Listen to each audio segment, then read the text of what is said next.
Bumangon ako sa kama para maligo. Balak ko siyang puntahan ngayon para humingi ng sorry sa nangyari. Akmang kukunin ko ng towel ko para pumasok sa loob ng banyo at maligo. Nang mapansin kong isang maliit na papel sa ibabaw ng aking tokador. Agad ko itong nilapitan para basahin. Good morning. Hindi na kita ginising bago ko umalis. Marami ka ng utang sa akin at sisingilin kita pagdating ng tamang oras. By the way, don't forget to eat your breakfast in the table. Love, Harriet. Malakas kong basa sa sulat na iniwan ni Harriet. Napangiti ako ng maluwag matapos kong basahin ang sulat niya. Natuwa ako na hindi naman siya nagalit dahil sa muling pambibitin ko sa kanya. Mas lalo lamang nadagdagan ng pagmamahal ko sa kanya dahil sa kanyang pagiging understanding. Magaan ang pakiramdam na pumasok ako sa banyo at naligo. Pagkatapos kong maligo at magbihis ay agad ako nagtungo sa kusina. Napangiti ako ng maluwang nang makita kong mga inihanda niyang pagkain para sa akin. Nakaramdam ako ng gutom nang makita kong pagkain, kaya hindi na ako nagpatumpik-tumpik pa at nilantakan kong niluto sa akin ni Harriet. Patapos na akong kumain nang makatanggap ako ng text message mula kay Ninong Rapi. Pinapapunta niya ako sa headquarters dahil pag-uusapan namin ang muling pag-rescue kay Junie. Napahugot ako ng malalim na buntong hininga. Kung hindi lamang tumatanaw ako ng utang na loob kay Ninong, ay hindi ako magpa-participate sa pagliligtas kay Junie. Mas gusto kong mabulok siya sa kulungan para wala na siyang mapatay pa ng mga inosente. Ngunit ayokong isipin ni Ninong na wala akong utang na loob dahil ayokong pagbigyan ng kagustuhan niyang mailigtas si Junie mula sa kulungan. Mabigat ang loob na tinapos ko ang aking pagkain. Pagkatapos kong hugasan ang kinainan ko ay agad na akong umalis sa bahay ko. Ano na naman kaya ang plano ni Ninong ngayon para mailigtas namin si Junie? Sa tingin ko naman ay walang dapat na ipag-alala si Ninong na baka ikanta ni Junie ang aming organisasyon.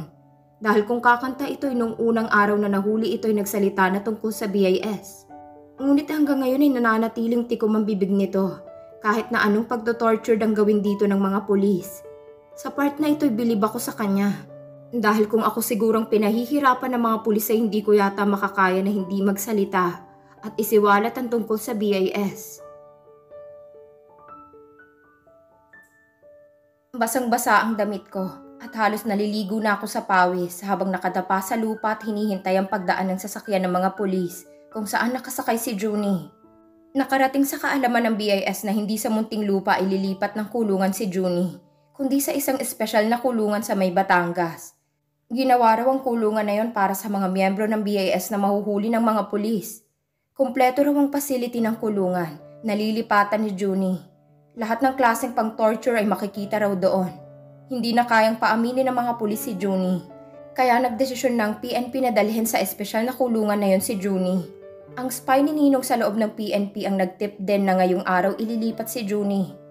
Kinarkulo ni Ninong ang oras ng pagdaan ng sasakyang kinalululanan ni Junie sa lugar kung saan namin naharangin ang sasakyan para makuha ito. Itong pinagmitingan namin nang ipatawag niya ako. Maya-maya lamang ay daraan ng sasakyan sa kung saan kami nagtatago. Mapuno ang kaliwang bahagi ng kalsada habang ang isa namang bahagi ay mataas na lupa. Perpektong lugar na ito para sa gagawin naming pag-aagaw sa kanilang preso. Malapit na silang dumaan. Kaya lahat kami nakapwesto na. Kahit na sobrang tirik na tirik ang araw. Mabuti na lamang nakasuot ako ng overall na damit at natatakpan pa ng itim na bonnet ang mukha ko, kaya hindi direktang tumatama sa balat ko ang araw. Ngunit dahil sa sobrang init kaya naliligo na ako sa aking pawis, minumura ko na lamang sa isip ko si Junie. Kung hindi lang talaga dahil kay Ninong, never akong magpapakahirap sa pagdapa sa lupa habang nasa ilalim ng matinding sikat ng araw. Padaan na ang sasakyan na hinihintay natin. Everybody get ready for the attack. Remember, si Junie ang priority natin. Kailangan makuha natin siya. Understand? Malakas ang boses na kausap ni Tom sa aming lahat para makapaghanda kami. Lahat kami may maliit na earpiece microphone sa tenga na connected sa bawat isa. Kaya lahat kami nakarinig sa kanyang sinabi. Roger, mahina ang boses na sagot ko sa kanya. Hindi lang ako ang sumagot kundi lahat kami para masigurado na narinig naming lahat ang kanyang mga instructions. Kailangang makuha namin ngayon si Junie dahil ayoko nang sumama pa ulit sa pag-rescue sa kanya kapag hindi kami magtagumpay ngayon. Masyado nang nasasayang ng walang kwentang taong itong aking oras. Imbis na inaasikaso kong paniningil sa dalawa pang tao na kailangan kong singilin, ay napupunta lamang sa pagliligtas kay Junie na hindi naman deserving na mailigtas. Nang malapit na sa pinagtataguan namin ang sinasakyang police car ni Junie, ay inihanda ko ang aking mga karayom. Katulad noong lumusob kami sa presinto dati, ay pampatulog lamang ang karayom na gagamitin ko ngayon. Hiling ko lang na sana'y makuha agad namin si Junie para mabawasan at hindi na dumami pang magiging casualty sa engkwentrong magaganap. Hindi pa man tumatapat sa amin ang sinasakyang police car ni Junie, ay pinaulanan na ng bala ng mga kasamahan kong 3 police car. Ang sasakyan na nasa gitna ay doon nakasakay si Junie, samantalang ang 2 naman ay back up na sasakyan ng mga pulis na naglalaman ng mga pulis na nagbabantay sa seguridad ng kanilang preso na ililipat at para na rin sa safety ng mga pulis na kasama sa paglilipat ng kulungan ni Junie. Napilitang ihinto ng mga nagmamanehong kanilang sasakyan nang barilin nito ang gulong ng bawat sasakyan. Nagsipaglabasan ng mga pulis para lumaban sa amin, ngunit bawat pulis na lumalabas ay namamatay lamang. Nakahanda na ang mga kasamahan ko na barilin ang bawat pulis na lalabas sa sasakyan. Ako naman ay hindi naghahagis ng aking karayom kung hindi kinakailangan. At sa tingin ko nga ay hindi naman kawalan kung hindi ako sumali sa laban. Dahil kayang-kaya naman nilang labanan ng mga pulis at iligtas si Junie kahit na hindi ako kasama. "More closer!" sigaw nito. Lahat kami umalis sa aming pinagtataguan at patakbong lumapit sa sasakyan ng mga pulis. May ilang mga pulis pa ang buhay, ngunit walang awang pinapatay ang mga ito ng aking mga kasamahan. Lihim na lamang na nagtagis ang aking mga ngipin. Hindi ako pumapatay ng mga inosenteng tao, kaya ayokong sumama sa pag-rescue kay Junie. Alam ko kasi na makakakita ko ng mga inosenteng buhay ng mga pulis na walang awang kikitlin ng mga kasamahan ko. 4 na pulis ang biglang lumabas sa sasakyan habang nakataas sa kanilang ulo ang mga kamay nila. "Hindi na kami lalaban! Huwag niyo kaming patayin! May asawa't mga anak na naghihintay sa pag-uwi namin!" Nakikiusap ang boses na sabi ng pulis na sumuko sa amin. "Hahayaan ba natin sila ng buhay?" Nakangising sabi ni Alan. Malapit na kaibigan ito ni Junie, kaya nanggigigil ito na patayin ng mga pulis na humuli sa kaibigan nito. "Maawa kayo! Kunin na lang ninyo ang taong pakay nyo at huwag nyo na kaming patayin." Bakas ang takot sa mukha ng isa pang pulis. "Talagang kukunin namin siya kahit napatayin pa namin kayo." Nakangising sagot pa ni Alan. Itinaas nito ang baril at itinutok sa 3 pulis na namumutla ng mukha sa takot. "Kung gusto nyong makatakas ay bibigyan ko kayo ng chance. Tumakbo kayo para hindi kayo maabutan ng aking bala." Nagtawanan ng ibang mga kasamahan ko nang marinig ang sinabi ni Alan. Nang magbilang ito ng 3 ay agad na kumaripas ang 3 pulis. Alam ko na hindi bubuhayin itong 3 pulis, kaya agad ko na siyang inunahan. Bago pa niya magawang barilin ng 3 pulis na tumatakbo para mailigtas ang kanilang mga sarili, ay agad kong inihagis ang aking karayong patungo sa 3 pulis. Bago pa man magawang makapagpaputok ng baril ni Alan, biglang napahinto sa pagtakbo ang 3 at ilang segundo lamang ay sabay-sabay na bumagsak ang mga ito sa lupa. Ito lamang ang tanging paraan para mailigtas ko sila sa tiyak na kapahamakan. "Naunahan ka ni Shiva, Alan. Talagang walang tatalo sa kanya kung pabilisan ng sandata ang labanan." Kansyaw ng isa naming kasamahan kay Alan na dumilim ang muka at halos lamunin ako sa kanyang tingin nang magtawanan ng mga kasamahan namin. "Gusto mo silang mailigtas kaya inunahan mo ko. Siguradong pampatulog lamang ang karayom na ginamit mo sa kanila." Galit na sita sa akin ni Alan. "So?" Nakataas ang kilay na sagot ko sa kanya. Kahit konting takot ay wala akong nararamdaman para sa kanya. Kaya ko siyang labanan ng 1-on-1. Matalo man niya ako ay sisiguraduhin ko na mahihirapan siya sa akin bago niya ako talunin. "Ang yabang mo. Ano naman ngayon kung magaling kang gumamit ng karayom mo? Ano naman ang laban ng maliit mong karayom na ginagamit lamang sa pananahin ng mga babae sa aking baril?" Nangiinsultong wika sa kanya ni Alan habang nakangisi. "Gusto mong masubukan ang aking karayom? Mukhang hindi mo pa nararanasan ng matusok nito."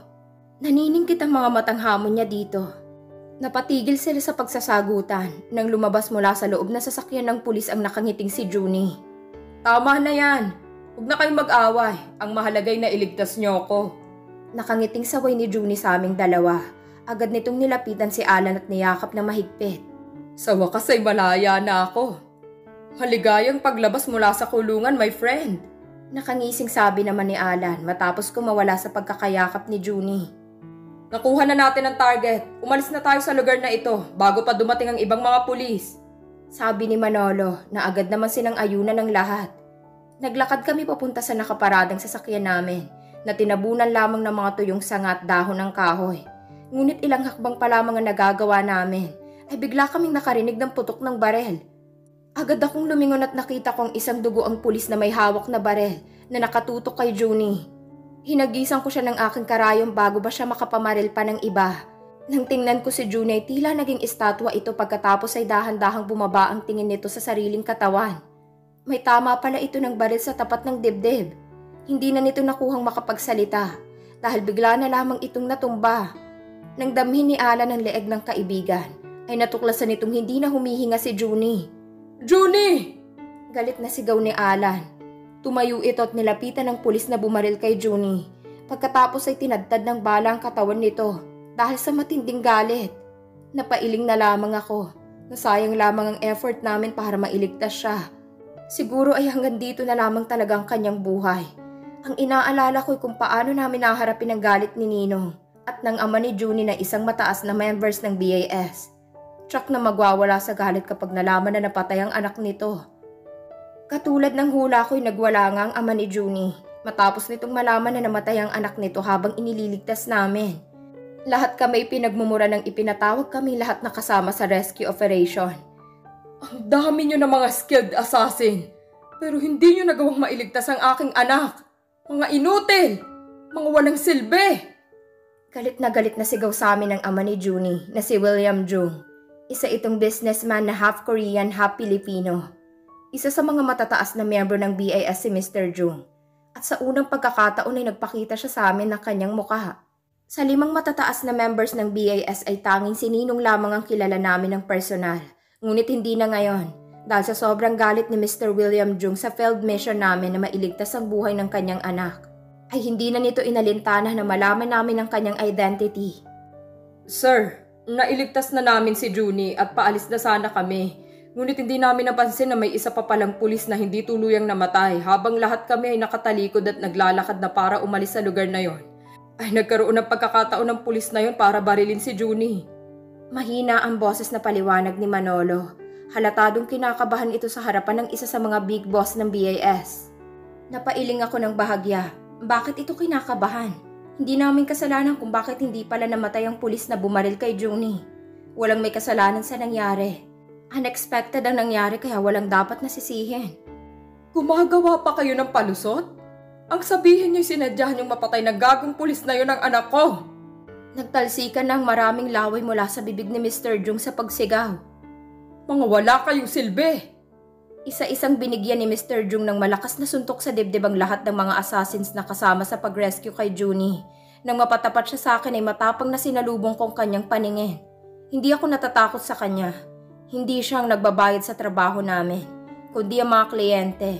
At hindi rin buhay niyang nalalagay sa panganib sa tuwing lumalabas kami para gawin ang aming misyon. Kaya wala siyang karapatan na manakit sa amin. At hindi ko hahayaan na dumapo ang kanyang kamay sa katawan ko. Sa tingin ko ay hindi niyo dapat sinaktan ang mga kasamahan ko, Mr. Jung.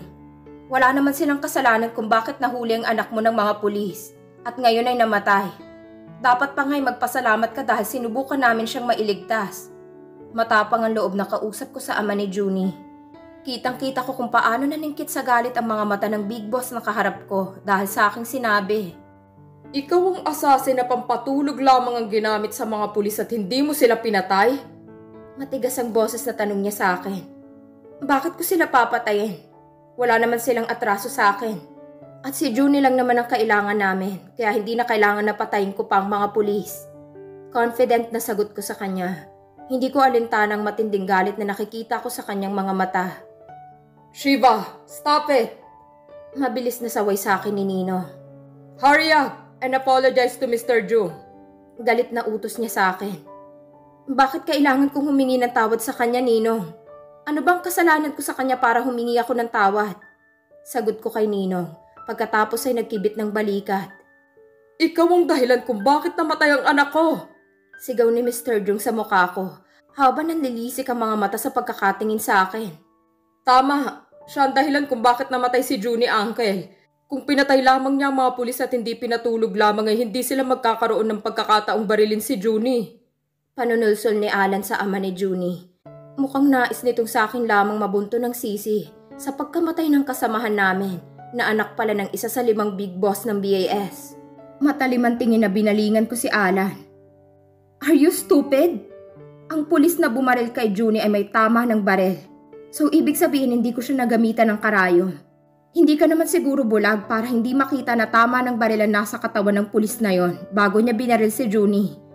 At isa pa lahat ng pulis na pinatulog ko ay 3 oras ang hihintayin bago sila magising. Okay? Pagtatanggol ko sa aking sarili. At paano ka naman nakakasiguro na 3 oras na makakatulog ang taong tinamaan ng karayom mo? At hindi lang 3 minuto. Hindi pa tatalong sagot naman ni Alan. May halong pangiinsulto pang mukha nito habang nakatingin sa akin. Naisip ko na hindi lang pala talaga si Manolong may malaking galit sa akin sa organisasyon namin. Kundi pati rin pala si Alan. At tila naman tuwang-tuwa ang itsura ni Manolo dahil sa mga pinagsasabi ni Alan. Mukhang gusto mong masubukan kung totoo hindi ang sinabi ko. Pagbibigyan kita.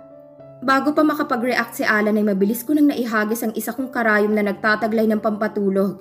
Hindi siguro niya ine-expect ang gagawin ko. Kaya hindi siya nakailag at tinamaan sa leeg ng aking karayom. How dare!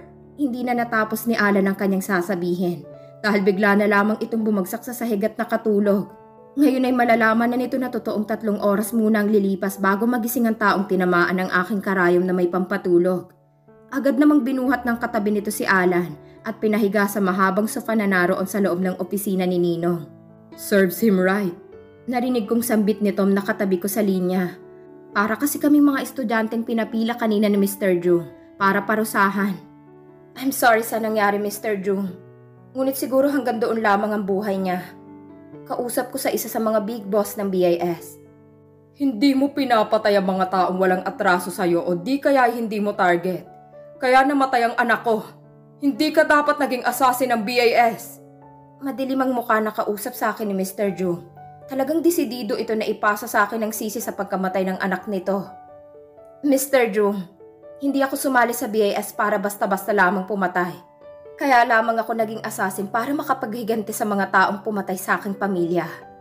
Taas noon na sabi ko sa kanya, pagkatapos ay saglit akong natigilan.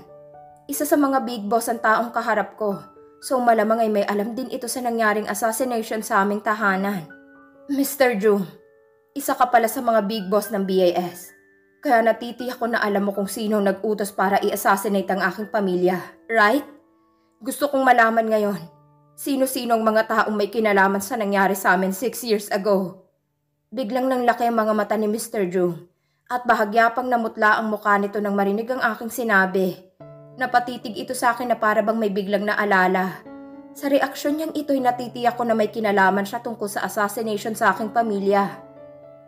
Wala akong alam tungkol sa bagay na yan. Tila nauutal na sagot ni Mr. Jung. Pagkatapos ay tumingin kay Ninong na para bang nagpapasaklolo ito. Hindi ako naniniwala na wala kang alam, Mr. Jung. Tama na yan, Shiva! Putol ni Ninong sa aking sinasabi. Hindi tayo nandito para pag-usapan ng tungkol sa bagay na yan. Tapos na ang ating meeting, kaya pwede na kayong umalis. Pagtataboy sa amin ni Ninong. Ngunit may pakiramdam ako na ako lamang ang itinataboy niya. Para hindi na ako mag-usisa pa kay Mr. Jung. Nararamdaman ko na may alam ka sa insidenteng yun 6 years ago, Mr. Jung. Kaya hindi kita titigilan hanggat hindi ko nalalaman mula sa iyong totoo. Banta ko sa ama ni Junie, bago walang lingon-likod na naglakad palabas sa opisina ni Nino. Ngayon na may taong nakakaalam sa nangyari sa aking pamilya noon, ay hindi ko na kailangan pang mag-assassinate ng 3 pang tao para makaharap ang pinaka-big boss ng BIS. Ang kailangan ko lamang gawin ay paaminin si Mr. Jung. At gagawin ko ito sa lalong madaling panahon. At pagkatapos kong maipaghiganti ang aking pamilya, ay magre-resign na ako bilang assassin at mamumuhay ng tahimik at bubuo ng pamilya kasama si Jared.